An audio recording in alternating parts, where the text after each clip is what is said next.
Welcome back everyone to part 3 of the series $1,000 well spent on the Unimog, and this one's going to be a bonus twofer. So first of all, I tend to call this a davit because I'm from the marine world, and it's the T-Rex XL360, and I'll put a link down the bottom. Sometimes they're on special and you can get them quite cheap, and this one comes out to $1,000 when I take into account buying the actual hoist itself, 12mm top plate, 10mm plate underneath all the bolts, and I've just upgraded the actual winch motor on it to this X-Bull 3,000 pound one. And you might say, Chris, a 1,500 kilo winch seems like overkill. It's not really. It's about the same size as the one that was on it, which is rated to 500. Sorry, this side, 500 kilos on the most inner position where I have it. But what it was doing that I wasn't really happy with is when it was feeding out, it would jump and be quite uneven when the wire cable went over, you know, the gaps and everything, and you know, then it'd get tight. Whereas the X-Bull is actually a synthetic and much smoother clutch and system and everything else. It works exactly the same with the same remote as before. So yeah, everything on it functionally is the same. I mean, I can actually upgrade it to include a wireless remote, but you know, anytime you do that, you run the risk of another thing that can go wrong and be more of a hassle than it's worth. So I'll keep that in mind for down the track. But a few people did ask about the details on how I mounted it and why and where and why it is where it is. And you know, I thought I'd just point out that the way that I've got it mounted is actually so that these bolts here are actually the mirror image of these ones on the other side, and this is one of the main cross braces that goes across, and under here it is actually T. So the I can probably show you.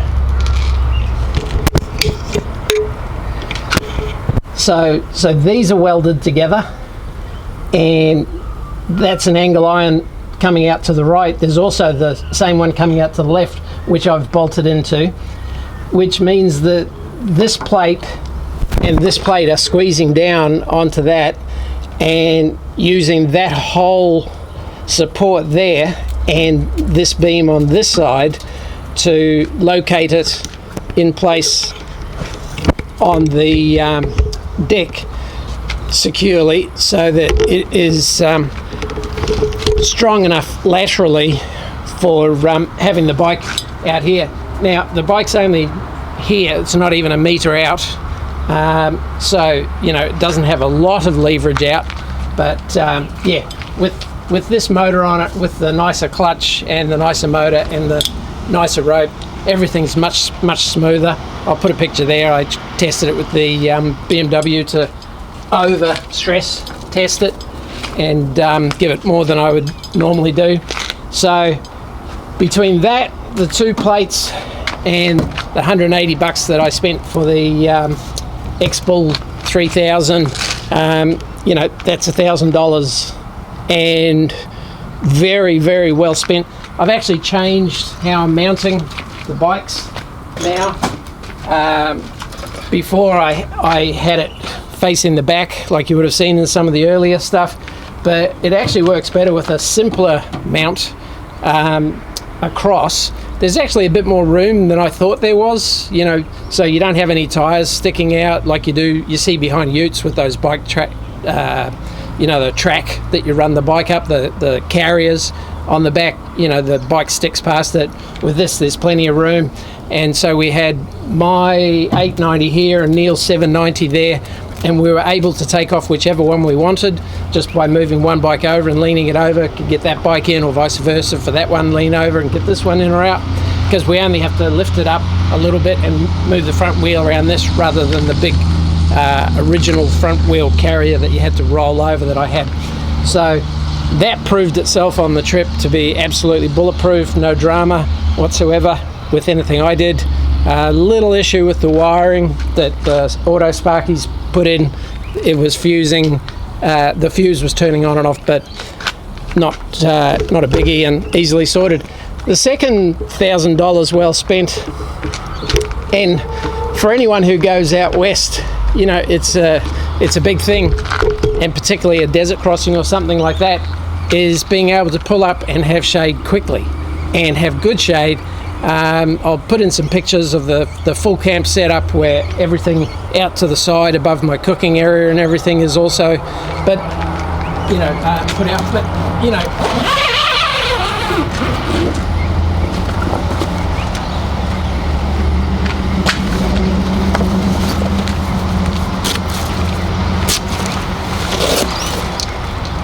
being able to set up this quickly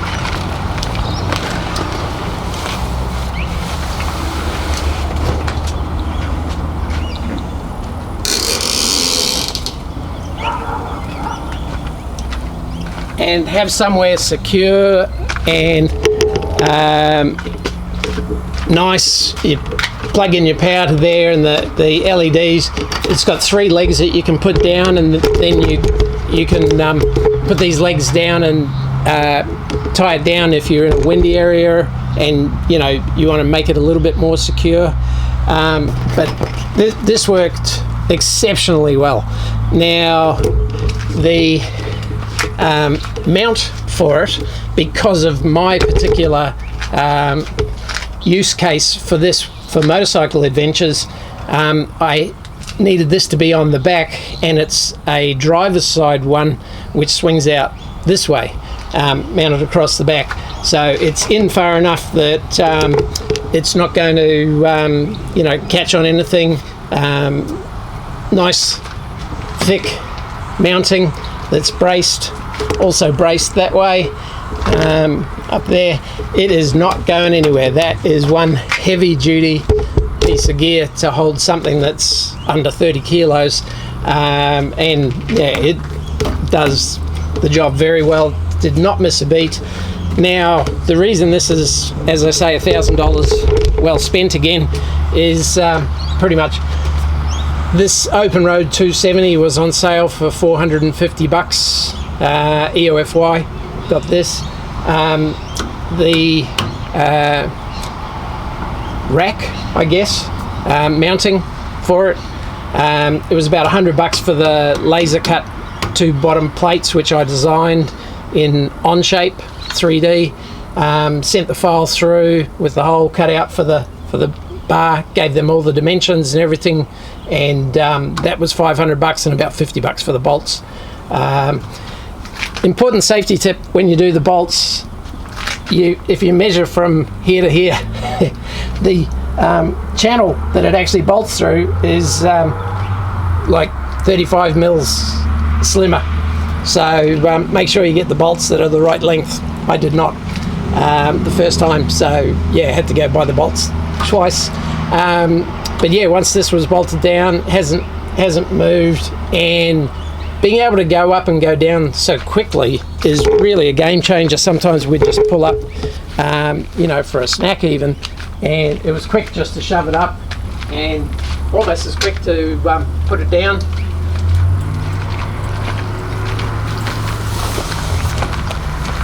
You've got to pull this one across when you're folding it up.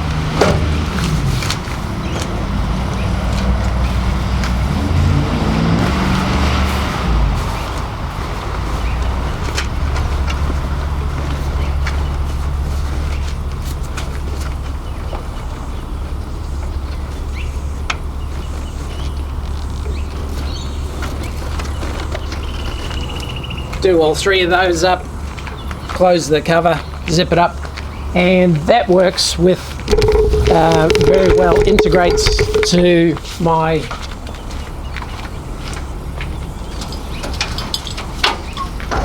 awning, which is up the top there, and that one actually just folds out and has the two poles already on it with two guide ropes already on each of them. So this one comes around to here, this one goes out actually over the corner, so you've got a nice area here, a nice area here, and everything's secure and tied down if you need it to be because of the weather. So that's $1,000, that's $1,000, and both of those were absolute game changers on the trip.